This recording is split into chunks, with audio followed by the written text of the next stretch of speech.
Berdamai dengan diri sendiri, apa itu normal bang?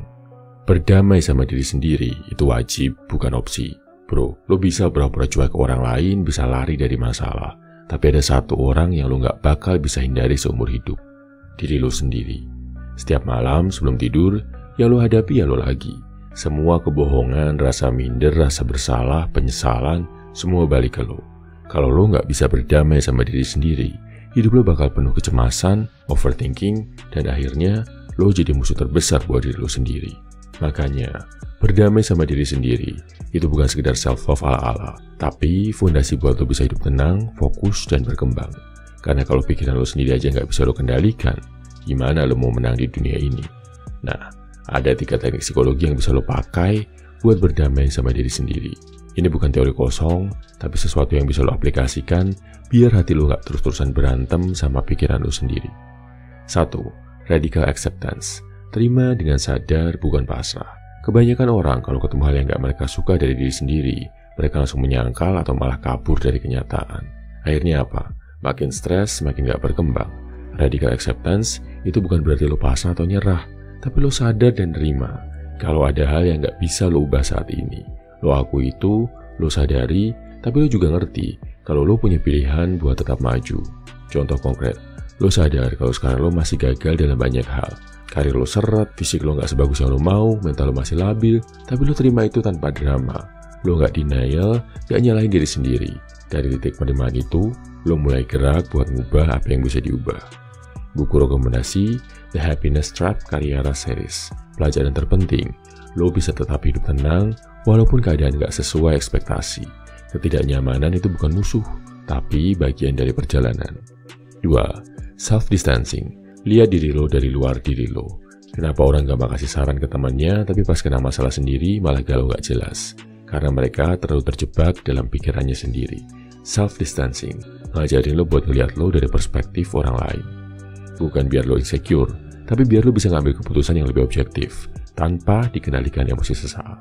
Contoh konkret, lo baru aja gagal dalam sesuatu dan lo ngerasa hidup lo hancur. Coba bayangin, kalau temen lo yang ngalamin hal yang sama, apa yang bakal lo bilang ke dia? Lo bakal bilang dia sampah, gak guna, ya kan? Lo bakal kasih solusi atau minimal bilang, ini bukan akhir segalanya. Nah, kenapa ke diri sendiri lo gak bisa kayak gitu? Buku rekomendasi The Resilience Factor. Pelajaran terpenting, jangan biarkan satu momen buruk mendefinisikan lo selamanya. Belajar lihat masalah dari perspektif yang lebih luas. 3. Identity shift. Ubah cara lo melihat diri sendiri. Kalau lo masih melihat diri lo sebagai pecundang, orang gagal, atau korban keadaan, selama itu juga, lo bakal susah maju.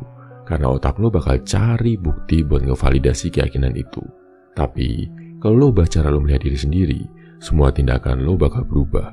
Lo mulai mikir dan berperilaku sesuai dengan versi terbaik dari diri lo. Dan lama-lama, itu beneran jadi kenyataan.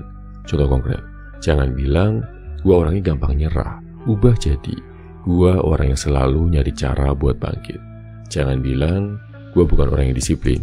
Ubah jadi, gue lagi belajar buat lebih disiplin. Kalau lo mulai berpikir kayak orang sukses, lo bakal mulai bertindak kayak orang sukses. Dan akhirnya, lo bakal jadi orang sukses. Buku rekomendasi Psycho-Cybernetics. Pelajaran terpenting, cara lo melihat diri sendiri menentukan batasan lo. Ubah identitas lo, ubah hidup lo. Lo gak sendiri, tapi tanggung jawabnya ada di lo. Bro, setiap orang punya masa lalu, punya luka, punya kekurangan. Tapi yang bedain pria kuat sama pria lemah itu bukan apa yang mereka alami, tapi gimana mereka meresponnya.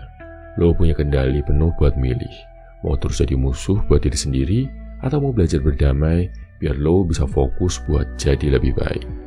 Kalau lo mau bimbingan lebih lanjut tentang cara berdamai sama diri sendiri, move on dari trauma, atau membangun mental yang kuat, join program Level Up dari Pria 100%. Di sana, lo bisa konsultasi langsung, request topik video, sekaligus curhat, dan dapat support dari tim Pria 100%. Link ada di deskripsi atau komentar. Jangan terus-terusan jadi musuh buat diri sendiri bro. Waktunya lo berdamai, biar lo bisa menang. Salam My Video Man, semangat bro.